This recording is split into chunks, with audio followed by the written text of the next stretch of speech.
everyone. Welcome to, well, apparently I need to start drinking. Hello, everybody. Welcome to Connect to Success. I'm your host, Ashley Owens, your personal networking concierge, and I interview the power networkers of the greater Philadelphia, South Jersey, and now Ireland area. Oh my goodness, Ms. Jean Evans, I have the pleasure of interviewing you today. Jean Evans, welcome. How are you? I am fantastic, and this is definitely the highlight of my week to get to talk to you. So I am super thrilled to be here and zooming in from Ireland, from the east coast of Ireland to the east coast of the States. I've got time to derail it. Don't you worry, Jane. Thank you again for being here. You're the Chief Networking Officer of NetworkMe. So just like I love interviewing power networkers, you actually practice what you preach. I interview a lot of people that are very much, networking is a nice to have for them. They're very good at it, but it's not what they do full time. This is what you do full time, and I want to hear all about your position at NetworkMe and how you got started. So tell me who you are, what you do, and what makes you awesome. Wow, there's a bit to unpack there. Yeah. Okay, so the shorter version is I was 22 years in tourism. I was in business tourism. I worked for Borne, which was the Irish Tourist Board, and Tourism Ireland. I lived in Italy for a long time. Then I actually moved to the States between 2003 and 4. I was working out of New York, and I headed business tourism for the United States for Tourism Ireland. Wow. Then I got brought back to Ireland. There's a boy involved, there was a job involved, bought a house. So we moved back to Ireland in 2004, and I ran the convention bureau there in Dublin for 5 years. And then I moved on, I became a professional conference organizer for 10 years before being made redundant. And that was on the back of me coming off my third maternity leave as well. So not optimal timing for lots of different reasons. You're emotional, tired, all of the above. I went and worked with my partner then for 2.5 years, and one massive realization for me, I had many epiphanies, was I was very well networked in my previous life, but when I stepped out of my niche or my niche, my area is like, ooh, who knows me? Nobody knows me, and I don't know anybody. So let's go about rectifying this. And therein was the start of my networking journey, if you like. And I joined chambers, and I joined women's networking groups, and I joined one. And my initial thought was, I'm going to join a few, see what works, where I'm getting sales, and then I'm going to call. But I got into it, and I joined another, and another, and another, and another, and another, and another, and quite literally another. And when I stepped back, I thought, wow, what I was learning from it and how my confidence was growing, how interesting it was meeting all of these people. I was coming across people, they were doing jobs, and I was going, I didn't even know it was a thing, never mind that it could be a job. And I just thought, this is amazing, it's awesome. But I also watched people struggle, and I was just I enjoyed it, getting more and more into it and learning about all of these people and doing it, but also making lots of mistakes as I was going along. And when COVID hit a year ago, so in Ireland, the first case literally happened around the 29th of February last year, so we're literally just coming up to that year. I got furloughed in March, and it gave me time to step back and think, right, what do I want to do? Because I was working for my partner's company, and I just thought, no, when we're close to home, I need to step back and do something different. And I was also running networks. I'd set up groups, I was chairing different meetings and what have you, and I found people were struggling going online for their networking as well as struggling in real life. And I started blogging about it and writing about it because I just thought, nobody's helping these people, and just giving them knowledge that they can read and get better bit by bit. And I suppose at the start it wasn't really a thing to do it as a business, but then by September I thought, actually, do you know what, I want to go into training because I love doing this, and I'm constantly hearing, and I'm sure you hear it all the time as well, I don't have time to network, I'm too shy to network, I'm an introvert, I can't network, I'm too busy, I'm this, I'm that, I'm the other, I've got young kids, I can't do this, my husband's working, constant reasons not to do it, sometimes excuses, but where are they born out of? It's fear, and it's lack of knowledge, and it's a lack of how do you do it? And sometimes it's about breaking it down. And I just thought, actually, I want to get people into it. So startups who want to excel in business and reduce their churn rate, because when you're a startup, you don't know what you don't know. So meet lots of people that can help you build up your tribe and your community. If you're a business owner and you're starting at 60, you've never had to network, let's give you the skills so you can do it successfully. If you're an introvert and you think you can't do it, I'm here to say, as somebody who was pathologically shy, and this shy introvert, I am innately shy and I am an introvert, so that's around my energy, and I know you're an extrovert. You can do it, but you just have to reframe how you do certain things and learn it. And networking is a skill, and it's a soft skill, but to me, it's like, I use the metaphor of like driving a car. Once you have learned how to do it, and you learn how to change gears and use your clutch and your brake and look at the mirror, and all becomes habit, once you create these positive habits and these good habits, what you get out of networking and learning how to network, for me, is phenomenal. And I think I truly believe I ran a big team before in my previous life, and I would get up and do presentations in an auditorium with thousands of people, and that wouldn't bother me because it's about content and it's about deliverability. But when it comes to networking, it's about your vulnerability, and it's about knowing yourself and increasing your sense of self-awareness. And certainly for me, a big epiphany for me as well was when I stepped out of a career and was on my own. It's like, who am I? What do I represent? What matters to me? What are my values? And it's through making mistakes of maybe referring people in too quickly or not learning about them and then knowing why I'm introducing them that I really went going, okay, they don't align with me or I don't vibe with them. But to me, it's a fascinating. You're looking at psychology, you're learning about people, and I just love it. I'm fascinated by it, and I'm constantly getting questions, as I know you are. How do you do this? How do you do that? And sometimes when you have this and you're just doing it automatically, you don't realize what people don't know until they ask you a question to you that is just like breathing. Right, and it's those skill sets that you find and that you realize, oh wait, this is a skill that I have that I didn't know was transferable into networking. I so relate to everything that you talked about. I think there is such a fear component that comes with putting yourself out there, but you didn't realize you needed to put yourself out there or give yourself permission to put yourself out there until you started your own job, until you started your own business. And that in itself is such a mindset shift. I mean, I was working in, just to kind of piggyback off of what you're saying, I was working in sales, selling custom software. I started my career working in entertainment business, like so many different areas. And I was so fearful of looking bad that I was never really myself. And I never really fought for myself to be heard. And therefore, the value that I was providing for other people wasn't necessarily good. It was just, here's what I need to be doing. Here's the checkbox that I need to kind of mark off. So it's so interesting that your background, you went from loving it, and you went from building a network, shifting gears, and now finding yourself again, which is the whole foundation of why networking is so fun and so fluid. People, to your point, they ask all the time, like, how did you do this? How did this make sense? It's getting proverbially punched in the face a lot of the time, right?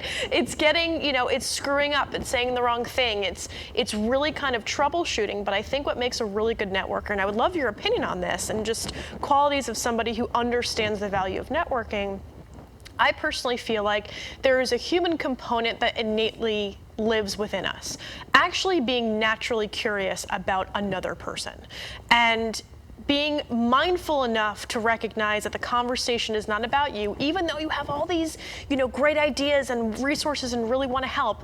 It's taking a step back and actually listening to the problems and really thoughtfully thinking through how you could help them, whether with an introduction, a resource, or a referral. So, excuse me as I choke on my coffee. what is, for you, in your experience, what skill sets did you have that transferred over to you now running a networking organization and company that was, I think you had mentioned in your last statement, you were saying that it felt like breathing. What skill sets felt like breathing that really only enhanced after you started this business? That's a really interesting question. I think one of the things that I've become hyper aware of in the last couple of years is understanding what being an introvert means. And when you're an introvert, you see and you observe because you spend more time watching. So there's a great ability to not just listen with your ears, but listen with your eyes. And that's something that I would say to a lot of people: listen with your eyes, because that's where you're taking in all the nonverbal cues and you're seeing things. And it also stands to the way you feel when you're with another person. And I think as an introvert, we have strong listening capacity, both orally and with our eyes, which I think sets us apart. But we're also able to have very deep and meaningful conversations with people on a one-on-one basis or in small groups, and that's where we're more naturally comfortable. And I think what I've realized and where I've read about this, for me, that sort of transferable side of things is when I was growing up, I suppose when I was at college and when I was growing up and even in my 20s, you have this thing where you feel you have to be going out and you have to be partying all the time. You have to be out and having fun. Have to be. And it's a pressure, because what I realized is this expectation to be like an extrovert. And what I realized is I'm not an extrovert. I am an introvert.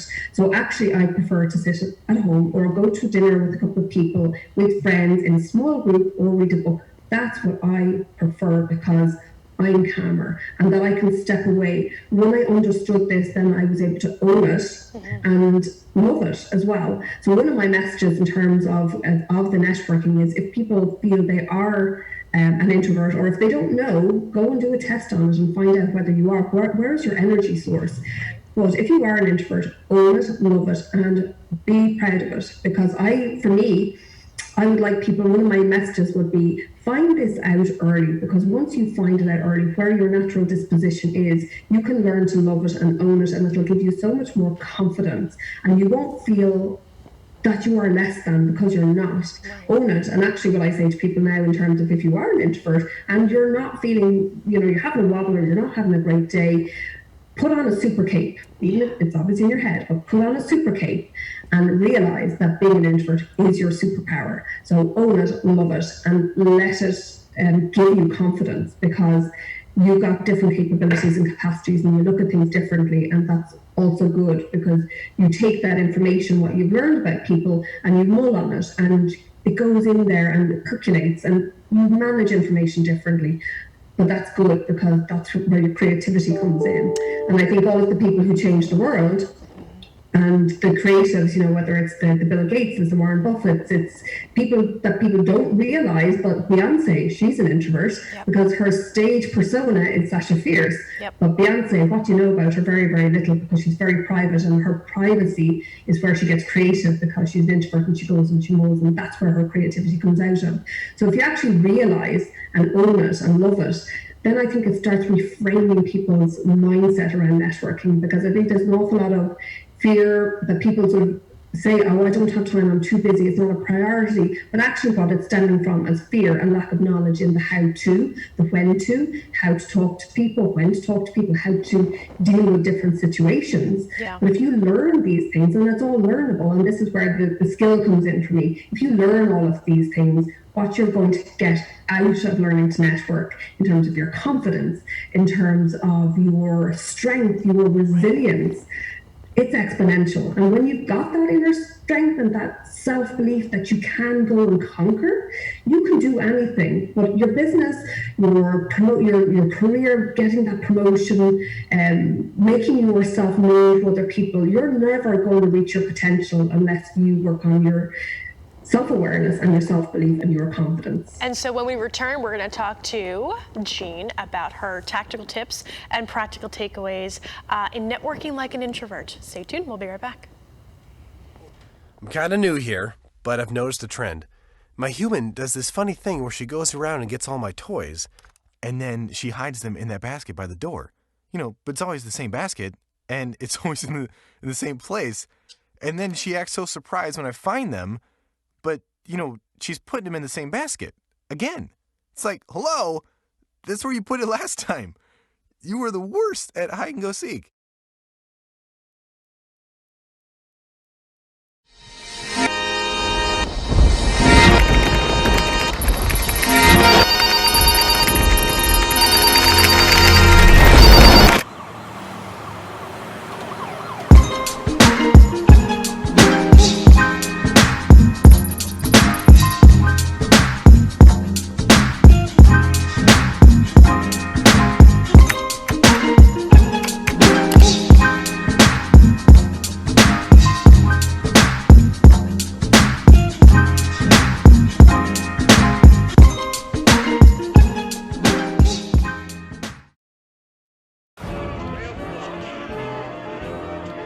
Boardwalks built for fun. Legendary rock and roll clubs. This is how we do it. Hip hip hop. Casinos by the ocean. Hip hip hop. Now that's New Jersey. 130 miles of beautiful beaches. Solid rock. And everything in between. Look in the window. Now that's New Jersey. Plan your New Jersey. Welcome back to Connected Success. I'm your host, Ashley Owens, your personal networking concierge. I'm thrilled to be interviewing Miss Jean Evans, who is just the networking queen over in Ireland. I'm such a fan of yours. I think what you're doing is just extraordinary. And I love the benefit that you give, or what you talk about, of being an introvert networking. I tell all of my clients, all of them, I said, if you're an introvert, you're a better networker. I guarantee it, because you talk with intention, right? You listen to what people have to say, because everything that every conversation you have, those one-on-ones, actually mean more to you than just a number in a book. So introversion is a phenomenal skill to be when you're networking, because you actually give more of a damn than a lot of extroverts who like to peacock it at events and talk over everybody. So can we go into, so this is the part of the program where we really go into the educational piece. So I am an extrovert, but I'm introverted with different people. So I have a personality where I mirror, right? So I have my own personality. I mean, it's there, it exists. But I mirror people to make them feel as comfortable as possible. For my introverts out there, and since you are the expert in this, can you give some tips that maybe would shock them to realize? Meaning, as an introvert, what kind of skills are actually really, really great to have in their networking best practices? What skills? So run that question by me again. So Sure. This is the introvert part, is having to reflect on things. So run that question by me again, just so I can give you an intelligent answer. Absolutely. What introverted skills are necessary to be a good networker? Okay, so it's listening. It's the ability to connect with intention and authentically, and to build really strong relationships. For me, certainly, for speaking for myself, I get a really strong sense of people in terms of their vibe and their aura, and I just get a sense, and sometimes I can't even explain the way I may feel. But everything goes into what I call my digital Rolodex. Everything goes in, and I make a log of everything. I think in terms of tips for networking, it's not, like I spoke earlier, that it's a skill, but it's also a discipline. And it's having the discipline to follow up, to know how to strategize around how you're networking, to do it with intention and with a purpose, and being consistent. That's a really, really key aspect. I put up a networking tip. I've been doing networking tips in February just for LinkedIn, for my social media.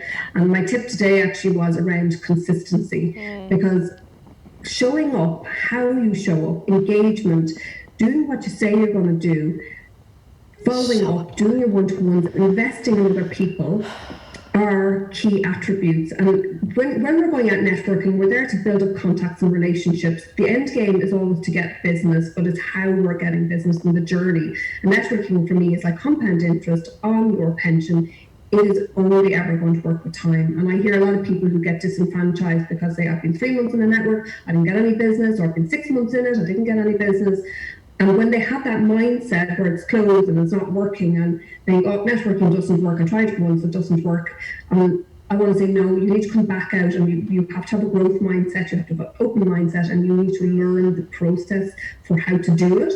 But I think that's one of the things where having that discipline, that knowledge, and those systems that you put in place make you a winner. But if you were looking at taking on a new supplier for your business, or you're looking to get a tender partner, or you're looking to start a negotiation or getting a new job, networking, the consistency part of networking is where you show up and show your value and show your true self. The lack of consistency also says everything about you. So if somebody is not consistent in showing up or following through or doing what they said they were going to do, would you hire them? Or would you recommend them forward or refer them on? Would you take them on as a supplier, or give them business, or give them your hard-earned money that you worked hard for in maintaining your relationships? You wouldn't, because and that's where consistency, I think, is often I won't say misconsidered, but not considered really. And I think it's really important for two groups, if the people out there listening, that consistency not just for yourself as a business owner, but if you are a career networker or you're in a corporate environment, very often what I find is there are people. I was talking to somebody the other day, and they said you can either network or you can't, and I absolutely disagree with that statement. But also you find a lot of people, a boss might say, right, you have to go and network, but they don't understand what networking means and what it takes. So then if there's a meeting or a sales meeting or a proposal to get in, the networking always goes to the side. And why I bring this up is because it speaks to the consistency. The boss has to back up the person who's going out networking, and they have to understand what it takes to network and what that journey looks like. Because otherwise, how do you measure return on investment or return on objective? And return on objective is really more important because it's the journey and everything you learn about yourself, your ability to troubleshoot, to be useful, to solve problems. So that sort of answer. It does. I think you hit, I'm thinking in my head right now how many bits I'm going to be taking out of this and putting it into an article because all of the discipline was just, it hit like a lightning bolt. The discipline, the consistency, doing what you say you're going to do are such powerful terms to really, really, really be a fantastic networker, but also give value in a way with intention. I'm such a fan of what you just said. I think it's tangible to actually see that, like, yes, you can be a people person. Yes, you can talk to somebody and really engage in a way that is meaningful. But then you gotta, it's got to go a little bit more granular. The discipline and attachment to it. Are you consistent? Are you following up? It's the logistics of that in itself, coming from a good place, is really the foundation of being able to build a network. I personally feel like, and again, take this with a grain of salt, but it's more of, the difference between making a friend and building a network is in the follow-up. It's like, how are you following up in some way? Are you following up with a text message? Are you following up with an email? With a reference, with a resource, with an agenda, whatever it may be, there needs to be some kind of consistency in the level of relationship and friendship that you have with that person. Brilliant. Can you tell me more about what you've got going on? I want to hear what projects you're working on, how can people reach out to you, how can people help you, and who a good introduction is for you. A lot. There's a lot of there. That's very kind, and right back at you. Sure. So I can be found. So I have a blog at the moment, which is networkinggene.ie, the .ie being the Irish domain. And so I have my blog there, and I put up articles. So I've had to slow down for the last couple of weeks because I've had 3 young children at home and not in school. So when you're living in a proverbial train station with constant interruptions, it does not make for a lot of good, productive, creative writing time. But I will be getting back on that because I have lots of ideas in my head that I need to get out. So the blog is there, and I'm in the middle of working on my brand and my website at the moment because the business is quite new. And I'm on all of the social media channels, so you find me at Networking Jean, and you'll find me on Pinterest and LinkedIn and Twitter, Facebook, and Facebook it's NetworkMe, and then Instagram Networking Jean as well. So I'm on all the channels, and I tend to spread out the different types of content that I put out for my followers that I'm building up. So Instagram, I might talk about, say, book recommendations that I'm going through, or I'm putting out my tips at the moment. I put a little challenge out to myself because a lot of people you're far more experienced in terms of getting out there on video on the TV channel, but I had this absolute fear of video, so I decided to set myself out, put the gauntlet down, and I set myself a challenge to do a video tip every day. In February, in bar a couple of days, I've done it, so I can safely say I'm over my fear of video. So I did that and was like, okay, move on. Bridge, walk over the bridge, and done that, and now it's on to the next challenge. So at the moment I've been working on just upskilling, using the time to upskill myself and doing a couple of courses contemporaneously, and I'm looking at the moment I do a lot of chairing of networks as well, between chambers, and I have a few speaking gigs coming up in Ireland, and then I'm facilitating a networking event for one of the local associations of Institute of Directors. So take me through how people can work with you. How people can work with me. Well, at the moment, what I am doing, and I suppose I'm also actually one of my hats is I'm the president of Network Ireland Wicklow, which is a branch and a county in Ireland. So one of the things that I'm doing, if there's any Irish people listening, is I'm a mentor there for networking, and it's a free resource for people who are part of Network Ireland. But what I do then is I mentor people, I coach people in networking. They can pick up the phone, organise a Zoom call to get an hour of time, or a package of time with me to discuss networking. Because I think, certainly in my experience, well, I would love to say, and I know you would love it as well, is that everybody who's in business or who's ambitious, who wants to do something with their life and wants to succeed, networking for me is a fundamental skill, because you can go and do course after course after course to do Facebook ads and Google ads and SEO and websites and whatever. But the bottom line is, unless that is your job, two things are going to happen, or one of two things are going to happen.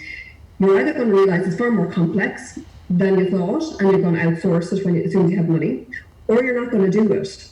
But what you can't outsource is learning how to build relationships with other human beings. What you cannot outsource is learning how to create your self-awareness, and what you can't outsource is your ability to connect and leverage relationships to everybody's benefit and to a mutual benefit. And it is a skill, and it's something that we all need to learn. So I want to talk to people who are ambitious about their business, about their career, and I see how I can help them fast track it, because you could do like I did, because I didn't know I networked in a previous life.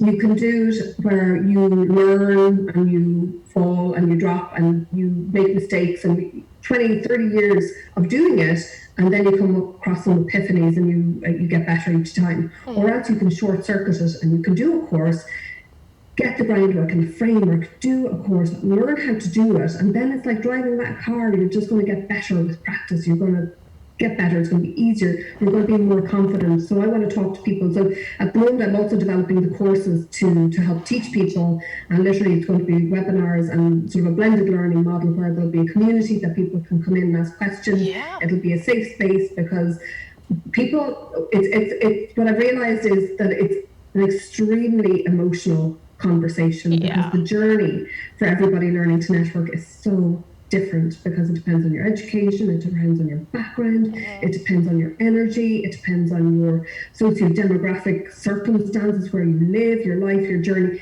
And as I say to my kids, life is like a jigsaw puzzle. We're all trying to fit in different pieces of the jigsaw puzzle to make it fit and to make it work for us. And what it looks like is the journey and tapestry of our life. So networking is so personal, because it depends on all of these things and all of your experiences and how you've been treated in work. Did you have a good experience with a woman? Did you have a bad experience with a woman? Did you have a good one with a man, with a bad one with a man? There's so many things that colour our experiences.